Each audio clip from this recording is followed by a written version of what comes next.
Well, in a year's time, I think we will have some more of that conventional trappings of legitimacy that you talked about. We are standing in the May 2021 elections. We hope that we will have some progress there.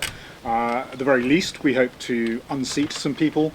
We'll be able to show that Time Party has a meaningful following, which is prepared to turn out and vote at the ballot box. We certainly will be more on the national profile, and we hope to have some more airtime if our woke mainstream journalists are going to actually do their job of proper factual reporting.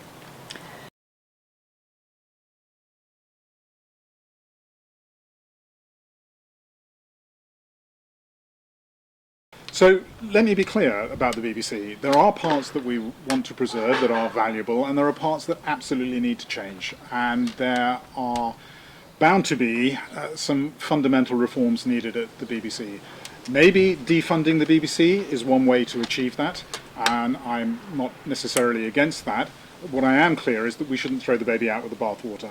There is a lot that is good about the BBC, particularly when it's not BBC News and it's BBC Drama and BBC Entertainment, but there are some parts of the BBC News organisation which are valuable and deliver good, balanced reporting. Sadly, it tends to be mostly on BBC World Service, so it's the people abroad who are getting that rather than the domestic audience. The domestic audience is being pushed into corners of opinion by journalists with an agenda, and I think there needs to be wholesale change within BBC News. There may need to be substantial departures. I think the most shameful thing that's happened recently is the cutting of Andrew Neil's political programme.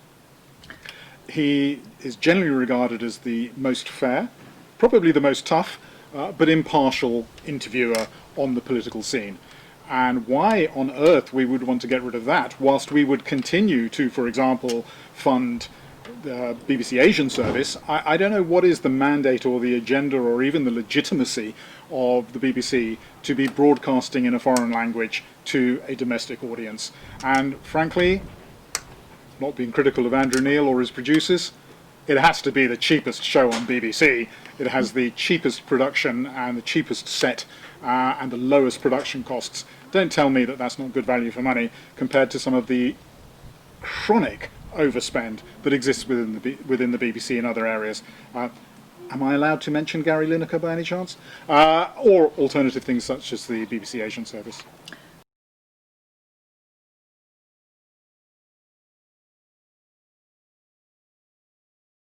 Absolutely. Every organisation is capable of reform.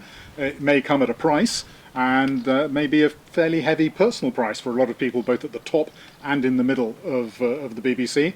And I have no sympathy. You reap what you sow.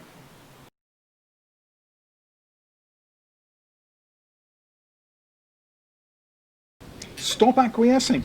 Stop being so accepting of the current order. Change will only come by changing things. So we have to change the way that we elect our MPs, we have to change the way that we hold them to account, we have to change the way that we inspect policies, we have to be interested in politics throughout the year, throughout all of the electoral term, not just at the single chance that we get 5 years to elect somebody into some gravy train post.